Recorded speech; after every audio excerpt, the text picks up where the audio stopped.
Oh mon Dieu. Je pensais à l'instant qu'il y a 14 ou 15 ans que nous n'avons pas perdu contre Liverpool. Sur les 8 derniers matchs, nous avions l'ascendant moral. 7 victoires et un match nul. Il y a 2 ans, ici, nous leur avions infligé un 5-0 incroyable, avec des actions magnifiques et historiques de Vinicius, Benzema, Modric. Mais cette équipe actuelle n'est qu'une pâle copie de celle-là. Je m'inquiète énormément. Je sais que nous avons une épidémie de blessures, mais il n'y a aucun fond de banc. Le Real Madrid ne peut plus rivaliser avec les effectifs des autres grandes équipes. Par exemple, Manchester City a 2 équipes complètes, même en cas de blessure. À Wembley, le Real avait impressionné par sa solidité, même si la première mi-temps contre Dortmund avait été difficile. C'était une équipe solide, avec des joueurs qui savaient exactement ce qu'ils voulaient, un collectif de champions comme on l'a vu face au Bayern ou lors de ce match historique à l'Etihad. C'était un Real Madrid fiable, capable de surmonter les moments difficiles. Mais aujourd'hui, on a un Madrid combatif. Oui, mais sans ressources. Je ne peux rien reprocher aux joueurs sur l'effort, mais une star doit apparaître dans ces moments décisifs. Les pénaltys sont pour les courageux. Tous les grands joueurs en ont raté. Messi, Cristiano, Raúl, Zidane. Mais ce soir, il fallait le marquer. Ce pénalty aurait changé tout le match. Il nous aurait relancés. Vinicius est tellement important pour le Real Madrid.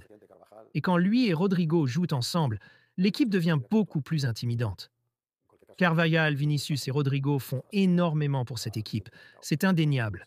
Mais ce pénalty manqué, pourquoi? C'était ton moment, ta chance.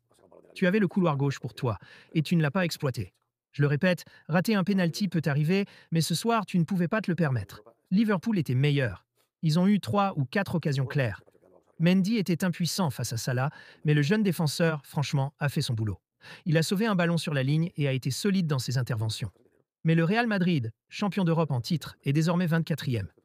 Il reste 3 matchs, et je suis sûr qu'on peut redresser la situation, mais il faut réfléchir. Comment en est-on arrivé là, après avoir été champion? Madrid doit investir. Le club a les moyens, plus d'1 milliard de revenus. Il faut recruter, élargir l'effectif. Camavinga ne peut pas tout faire. On est à la limite de ce que les joueurs disponibles peuvent donner.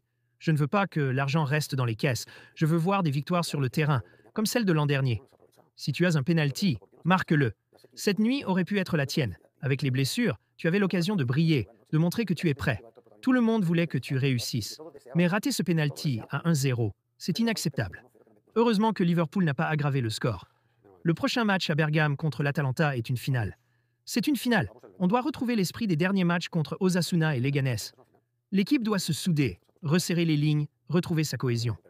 La première mi-temps aujourd'hui était correcte, mais ce penalty aurait tout changé.